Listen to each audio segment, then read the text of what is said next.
Good evening, my friends. I'm James Aiello, author of the Forbidden Child series, and this is Forbidden Child, the first novel in the series. As promised, I'm going to share a little more of the life of the Forbidden Child, Christina Powers. Okay, here we go.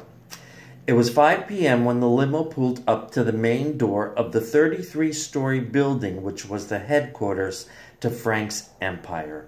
When we entered Frank's office, he walked over to me, put his hands on my shoulders, and exclaimed, "Thank God you're here, baby. It's almost too late."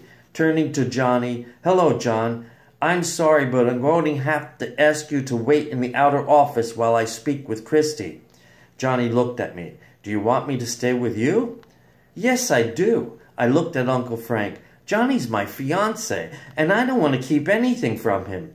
"All right, then. Come sit down." He headed toward his desk. We took the 2 seats in front of his mammoth desk. He opened the door, took out a large, thick envelope, and with a wide smile on his face, tossed it to me. "You got it, baby." I opened the envelope, and inside was the script to Samantha's father. For a second, my blood raced through my veins with excitement. Then I looked at Johnny and remembered our dream. I looked back at Uncle Frank. "You called us out here for this? I thought it was your health. How could you do this to me, Uncle Frank? You couldn't tell me this over the phone?" Johnny glanced down at the package, saw what it was, and said nothing. "I'm sorry I didn't tell you, honey, but I had to get you here. You have to start studying this script right away. Filming begins in 4 days in L.A. He tossed me another envelope. "I also wanted to give you this myself, baby. You have officially been nominated for an Academy Award." I didn't even open the envelope. I was so taken aback over getting the part of Samantha, all I could say was, "How is this possible? I didn't even try out for the part."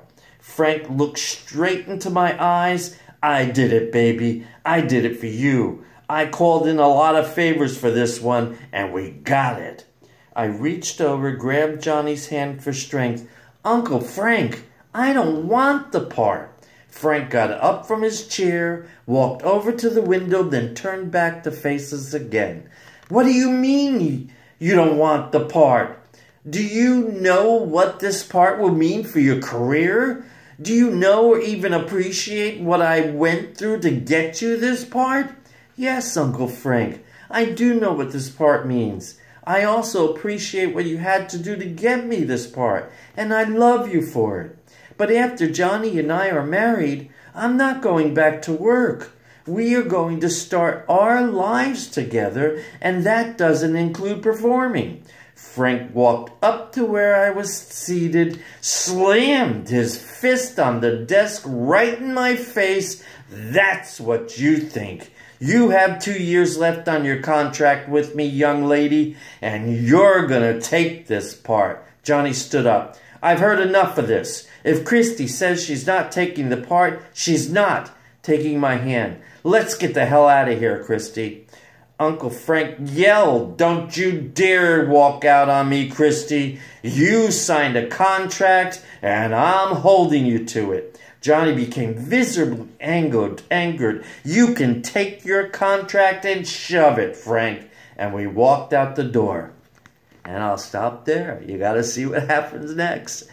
Once again, I want to thank everyone who's purchased their download of Forbidden Child. And for all of you who are still considering it, I encourage you to get your copy. I promise it's a wild ride that you will have to hang on to your seat for. And for those of you who have purchased, and the sales are going up, and I am so grateful and thankful for that. Thank you. Once again, Christina Powers, the woman of the year. Ladies, you will love her. Thanks again, my friends. Enjoy your evening, and thanks for joining me. All right. Thanks, folks. Have a good evening. Good night.